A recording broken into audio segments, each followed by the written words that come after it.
अस्सलाम वालेकुम नाज़रीन, प्रोग्राम विजन पर राजा आतिफ ज़ुल्फ़िकार के साथ आपकी खिदमत में हाज़िर हूँ। इमरान खान 1 माह में रिहा होने वाले हैं, मगर दाल जूतियों में बँट रही है और क्या कप्तान का मुस्तकबिल अब मौलाना के हाथ में है। आज के प्रोग्राम में इस पे बात करेंगे, तो सबसे पहले हम ज़रा एक सरसरी सा तज़किरा करते चलते हैं। जीएचक्यू हमला केस में जो मिलिट्री ट्रायल वाले मुल्ज़मान थे, उनमें से एक शख्स जो हैं वो अज़ीज़ अदरीस उसका नाम है, वो गुज़िश्ता रोज़ उसको रिहा कर दिया गया।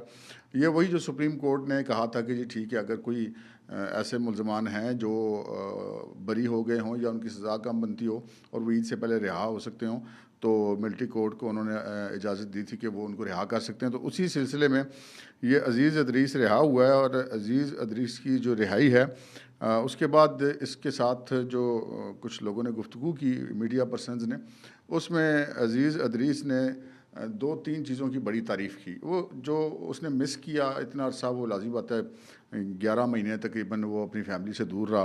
तो वो उसने कहा जी मैं अपने वालिद को मैंने बड़ा मिस किया, मैंने अपने बच्चों को बड़ा मिस किया। ये तो एक नेचुरल बात है। लेकिन जो असल बात है करने वाली, उसने ये कहा कि जी हमें वहाँ पर हम जितना अरसा फ़ौज की तहवील में रहे हैं, उनका कि मैं रहा हूँ, किसी जगह पे भी फ़ौज ने मिसबिहेव हमारे साथ नहीं किया, किसी जगह पे उन्होंने हमारी इज़्ज़त नफ्स को मजरूह नहीं किया, और जिसे कहते हैं कि एक बड़े नॉर्मल माहौल में उन्होंने रखा है। और साथ उन्होंने ये भी कहा कि जो मिलिट्री कोर्ट में ट्रायल हुआ था, जब उनसे पूछा गया कि वो आपको कैसा लगा, तो उन्होंने कहा जी मुझे तो वो ट्रायल बड़ा शफाफ लगा, और मैंने वहाँ पे जो मिलिट्री कोर्ट के जज थे उनको कहा भी था कि जी मुझे आपसे इंसाफ की पूरी उम्मीद है, और वहाँ पर वो इंसाफ जो है वो मुझे होता हुआ नज़र भी आया। तो ये अब जो अज़ीज़ अदरीस हैं जो रिहा हुए हैं 11 महीने जो है वो फ़ौज की तहवील में रहने के बाद, तो ये उनका एक मौक़िफ़ था। हमने कहा आपके साथ ये भी शेयर कर दें। अभी ईद से पहले शायद ऐसी खबरें कुछ और भी आएँगी, क्योंकि चंद लोग और भी ऐसे हैं जिनकी रिहाई हो सकती है, जो अटॉर्नी जनरल ने बताए थे सुप्रीम कोर्ट ऑफ पाकिस्तान को। अगली खबर हम बात करें तो फिर पाकिस्तान तहरीक-ए-इंसाफ़ की है। पाकिस्तान तहरीक-ए-इंसाफ़ की इस वक्त जो सूरत हाल है, वो अगर ये कहा जाए कि वहाँ पे दाल जूतियों में बँट रही है, तो इसमें कोई शक व शुबे की बात नहीं है। हम माज़ी में भी आपको बताते रहे कि पार्टी के अंदर बहुत सारे ग्रुप बन चुके हैं, बहुत सारे धड़े बन चुके हैं, ग्रुपों के आगे से मज़ीद ज़ैली ग्रुप्स बन चुके हैं। पहले तो इसमें बड़ी 2 तक़सीमें बड़ी हैं, एक वो लोग हैं जो कि वकला हैं, एक वो जो हैं जो सियासतदान हैं। तो ये एक तो बड़ी तक़सीम है, फिर आगे उनमें भी तक़सीम है। अब वकला में अगर देख लें तो पार्टी के जो मौजूदा चेयरमैन है बैरिस्टर कौर, वो वकील हैं, लेकिन शेर अफ़ज़ल मर्रत भी वकील है, लेकिन इनकी आपस में नहीं बन रही। इसी तरह जो दीगर लतीफ़ खोसा साहब हैं, उनकी भी कुछ लोगों से नहीं बन रही। तो ये तक़सीम है। फिर आगे सियासतदानों में भी तक़सीम है। सियासतदानों में इस तरह से तकरीब है कि पार्टी के जो चेयरमैन है वो बैरिस्टर गौहर हैं, सेक्रेटरी जनरल जो है वो उमर अयूब हैं, दोनों का ताल्लुक केपी से है। और फिर जो असद कैसर हैं, उनका भी ताल्लुक केपी से है, लेकिन उनकी इन दोनों से नहीं बन रही, क्योंकि असद कैसर को ये प्रॉब्लम है कि वो पेशावर और ये जो एरिया है स्वाबी वगैरह, इस एरिया में उनका ज़्यादा रूट्स हैं। वहाँ से पार्टी को कोई नुमाइंदगी नहीं मिली केपी की हुकूमत में।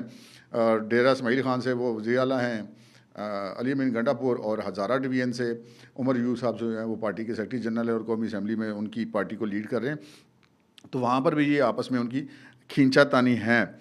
लेकिन ये, और फिर मैंने पहले भी आपको बताया था कि इमरान खान ने भी मैसेज भेजा था उमर अयूब के थ्रू कि अलीमा खान और उमैर नियाज़ी को भी कॉर्नर कर दिया जाए, और उनसे पार्टी किसी किस्म का रब्ता ना करे, ना उनको कोई रिपोर्ट दे, ना उनसे कोई अहकामात ले। तो यहाँ पर मामला चल रहे हैं। फिर अगर पार्टी के हवाले से ही बात करें, जो ज़ाती इख्तलाफात होते हैं वो भी चलते रहते हैं।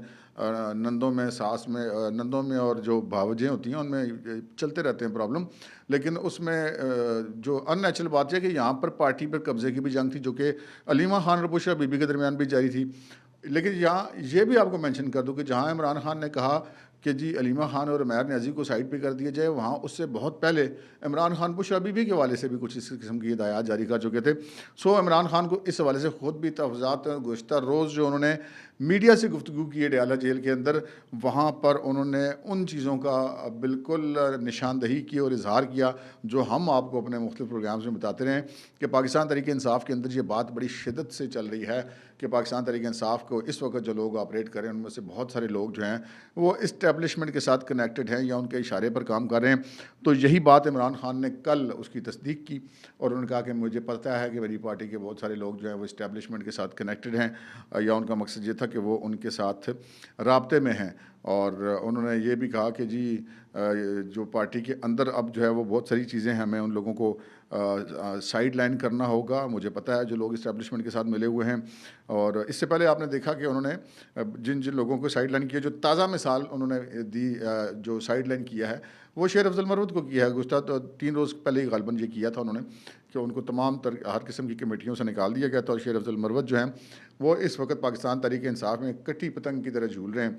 ना उनको अब जेल से कोई सपोर्ट है, ना उनको बाहर किसी धड़े से कोई सपोर्ट है, लेकिन वो जो भाई साहब जो है ना वो अपना अलग इससे सिस्टम फ़िलहाल बैठ के चला रहे हैं। और फिर ये एक पोजीशन ये है कि इमरान खान जेल के अंदर से बैठ के पार्टी को कंट्रोल कर रहे हैं, और ये भी फैक्ट की बात है कि इमरान खान साहब ख़ुद भी ये नहीं चाहते कि बाहर से पार्टी जो है वो स्ट्रांग हो जाए, क्योंकि अगर इमरान खान के जेल में रहते हुए बाहर पार्टी स्ट्रांग होती है तो इससे इमरान खान का पार्टी के ऊपर ग्रिप कमज़ोर होगी। शायद वो अंग्रेज़ों का वो जो एक फार्मूला है डिवाइड एंड रूल, उसके ऊपर कर रहे हैं कि वो एक ग्रुप आता है उसको कहते हैं मैं तुम्हें मैसेज दे रहा हूँ तुम ये बात करो, दूसरा ग्रुप आता है मैं तुम्हें मैसेज दे रहा हूँ तुम बात करो। तो वो इस तरह का मामला भी चल रहा है। लेकिन एक नुकसान और ये हो रहा है कि जब वो कोई पार्टी की जो लीडरशिप है उसको कोई डायरेक्शन देते हैं, तो वो जब मुख्तलिफ लेवल से होती हुई नीचे आती है तो उसकी बिल्कुल शक्ल और उसका हुलिया ही बिगड़ चुका होता है। और इस वक्त हम अगर बात करें कि पार्टी पर कंट्रोल का जो चेयरमैन है पार्टी के बैरिस्टर गौहर, उनका बिल्कुल किसी किस्म का कोई कंट्रोल पार्टी के ऊपर नज़र नहीं आ रहा। आप यहाँ से इसकी मिसाल लीजिए कि इससे ज़्यादा क्या मतलब किसी बंदे के लिए एक इंसल्टिंग बात हो सकती है कि वो पार्टी के चेयरमैन है बैरिस्टर गौहर, लेकिन जो 2 रोज़ कबल इन्होंने अपनी एक कमेटी की मेंबरान के नाम जारी किए, जो उन्होंने पॉलिटिकल कमेटी बनाई है इमरान खान साहब ने मुज़ाकरात के लिए, उसकी सरबराही कर रहे हैं उमर अयूब जो पार्टी के सेक्रेटरी जनरल हैं। लेकिन उमर अयूब के अंडर जो हैं जिन अरकान के नाम है उनमें बैरिस्टर गौहर का भी नाम है। अब पार्टी का जो बंदा खुद चेयरमैन है वो अगर किसी कमेटी में हो तो वो उसको तो असूलन उसका सरबराह ही होना चाहिए।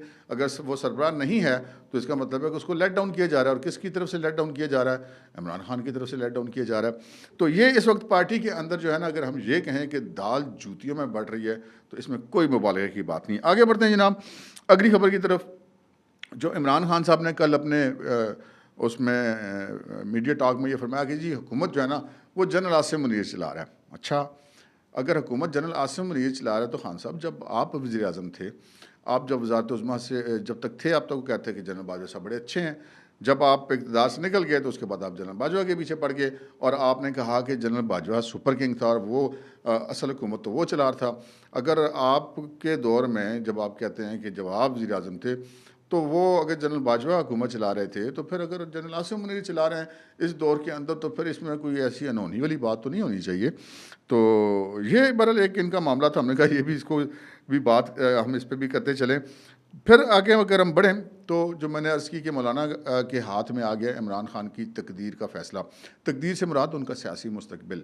इससे कि इमरान खान जेल के अंदर से बैठ कर जो है इस वक्त एक अलाइंस बनाने की कोशिश कर रहे हैं, और उन्होंने जो राब्ते किए हैं उनमें मौलाना फजल रहमान के साथ भी उनके राब्ते हैं, उनकी पार्टी के थ्रू उन्होंने राब्ते किए हैं, और महमूद खान अचकज़ई को पहले से उस सियासी अलाइंस का उन्होंने सरबराह मुकर्रर कर दिया हुआ है।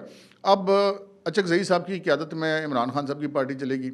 अचकज़ई साहब की क़यादत में क्या मौलाना साहब चलना पसंद करेंगे या नहीं करेंगे? मेरा ख़्याल है मौलाना साहब को शायद अचकज़ई साहब की क़यादत में चलने पे तो कोई एतराज़ नहीं होगा, लेकिन इमरान खान की पार्टी के साथ इत्तेहाद करके चलना वो शायद थोड़ा सा मुश्किल होगा। इमरान खान की प्रॉब्लम ये है कि इस वक्त उनके पास स्ट्रीट पावर नहीं है। वो अफ़गानी जब से पाकिस्तान से बेदखल हुए हैं उनकी स्ट्रीट पावर जो है ना वो बहुत ज़्यादा घट के रह गई है। अब उनके पास एक ही आसरा है कि किसी तरीके से मौलाना फजल रहमान इनकी उस तहरीक में शामिल हो जाएं जो वो ईद के बाद शुरू करने का इरादा रखते हैं। अब मौलाना साहब ऐसा करेंगे या नहीं करेंगे? अब मौलाना साहब के साथ मसला क्या है? मौलाना साहब की पार्टी जो है वो कहते हैं जी मेरी पार्टी के साथ धांधली, उनकी पार्टी का ज़्यादा जो असर है वो सूबा खैबर पख्तूनख्वा में है। तो खैबर पख्तूनख्वा में तो जीती पाकिस्तान तहरीक इंसाफ है, तो मौलाना के को अगर धांधली की शिकायत है तो वो तो फिर पीटीआई उसकी बेनिफिशरी है। तो जिनके से उनको धांधली की शिकायत है, क्या वो उनके साथ मिलकर इलेक्शन कमीशन या वफाकी हुकूमत के खिलाफ कोई तहरीक चलाएंगे? अब ये एक बड़ा टेक्निकल सा सवाल है। इस सवाल का जवाब तो मौलाना फजल रहमान ही दे सकते हैं। लेकिन एक बात तय है कि ईद के बाद जो भी तहरीक चलाएगी पाकिस्तान तहरीक इंसाफ, अगरचे कि उन्होंने अल्ताफ़ हुसैन से भी रब्ता किया, अलीमा खान ने बज़ीर टेलीफोन, वो जो भी तहरीक चलाएगी। अल्ताफ़ हुसैन का पाकिस्तान भर में इस वक्त कोई स्ट्रीट पावर मौजूद नहीं है, एक फैक्ट है। और जो अचकज़ई साहब की पार्टी है उनकी भी नहीं है। पाकिस्तान तहरीक इंसाफ बहुत ज़्यादा कमज़ोर हो चुकी है। तो आखिरी जो उम्मीद है वो मौलाना फजल रहमान की है। अब ये सवाल पैदा होता है कि मौलाना फजल रहमान जो तहरीक चलाएंगे नहीं चलाएंगे, तो ये सवाल हमने भी फिर किसी जगह पे पूछा। हमने कहा कि यार आप लोग तो बड़े बाखबर लोग हैं, आप बताइए मौलाना साहब इनके साथ चलेंगे? उन्होंने कहा जी मौलाना साहब इनके साथ चलेंगे और फिर जब मामला थोड़ा सा आगे चलेगा तो मौलाना साहब ने ऐसा डिच कराना है इमरान खान को कि ये याद करेगा। मैंने कहा जी क्यों? उनका आपका क्या ख्याल है मौलाना भूल गए हैं जो मौलाना के नेम कॉलिंग करते थे और उनके बुरे बुरे नामों से पुकारते थे और हर वक्त पूरा दिन उनकी ट्रेलिंग करती थी, और मौलाना को तो शिकायत भी उन्हीं के साथ है। तो ये अब एक तज्जिया है, ये तज्जिया गलत भी हो सकता है, लेकिन मेरा ज़ाती ख्याल है कि शायद मौलाना इस तहरीक में शामिल ना हों, क्योंकि वो काज जो है वो उसमें कॉन्फ्लिक्ट ऑफ इंटरेस्ट आ जाता है। इससे अगर हम आगे बढ़ें तो जो अर्ज़ की हमने आपसे कि इमरान खान जो हैं वो अगले 1 महीने तक रिहा हो जाएंगे, जी ये बिल्कुल ऐसी बात हुई है, लेकिन ये बात हमने नहीं की, ये बात जनाब की है जियो न्यूज़ के सीनियर कॉरेस्पॉन्डेंट एजाज़ सैयद, जिनको आप इस हमारे न्यूज़ टू यू पर भी अक्सर देखते रहते हैं। उन्होंने जो जियो न्यूज़ का प्रोग्राम है रिपोर्ट कार्ड, उसमें वो बतौर तज्जिया कार में शरीक होते हैं। वहाँ पर उन्होंने कल ये बात की है और उन्होंने कहा है कि जनाब इमरान खान जो हैं वो अप्रैल के एंड तक या मई में किसी वक्त इमरान खान रिहा हो सकते हैं। जब उनसे पूछा गया कि वो क्यों रिहा हो सकते हैं, तो उनका ये कहना था कि इमरान खान को जो सज़ाएँ होनी थी वो हो चुकी हैं, एक आध सज़ा और भी हो जाएगी। तो इलेक्शन तक वो रिहा नहीं हुए, अब इलेक्शन के बाद वो अगर रिहा हो जाते हैं तो शायद उस पर इस्टेब्लिशमेंट को किसी किस्म का कोई प्रॉब्लम नहीं होगा और इमरान खान उसमें रिहा हो सकते हैं। लेकिन उनका ये भी कहना था कि इमरान खान के साथ प्रॉब्लम ये है कि इमरान खान मुज़ाकरात तो करना चाहते हैं लेकिन सियासतदानों के साथ नहीं, वो इस्टेब्लिशमेंट के साथ करना चाहते हैं, आर्मी चीफ़ के साथ करना चाहते हैं। और उनका ये कहना था एजाज़ सैयद का कि अंदर कमरे में जाकर वो पाँव भी पकड़ लेंगे, लेकिन बाहर आकर निकल के कहेंगे कि मैं माचू मैन हूँ और मैं टार्ज़न हूँ और मैंने ये कर दिया और मैंने वो कर दिया। वही जनरल बाजवा वाला मामला है, वो वहाँ पर भी ऐसे ही इमरान खान करते थे, अकेले में मिलते थे, तरले करते थे, बाहर निकल के कहते थे कि ये लोग मेरे तरले करें। फिर आपको याद होगा कि उस वक्त की DGISI और DGISPR को एक जॉइंट प्रेस कॉन्फ्रेंस करके ये बात क्लियर करनी पड़ी थी। तो सिचुएशन इस वक्त यहाँ पर भी यही होगी। इमरान खान साहब जो हैं वो NRO तो मांग रहे हैं लेकिन फ़ौज से मांग रहे हैं। इमरान खान अपने साथी सियासतदानों के साथ जो उनके हकीकी सियासी मुखालफिन हैं उनके साथ वो बात नहीं करना चाहते, वो बात करना चाहते हैं फ़ौज पर। उनकी हर तान आके टूटती है आर्मी चीफ़ के ऊपर, वो आर्मी चीफ़ के ऊपर इल्ज़ामात भी लगाते हैं, जी मुझे ज़हर दे रहे हैं जी ज़िम्मेदार जनरल आसिम मुनीर होगा, जी मेरी बीवी को ज़हर दे रहे हैं जी ज़िम्मेदार जनरल आसिम मुनीर होगा। ये सिर्फ़ और सिर्फ एक दबाव में लाने की एक तकनीक है।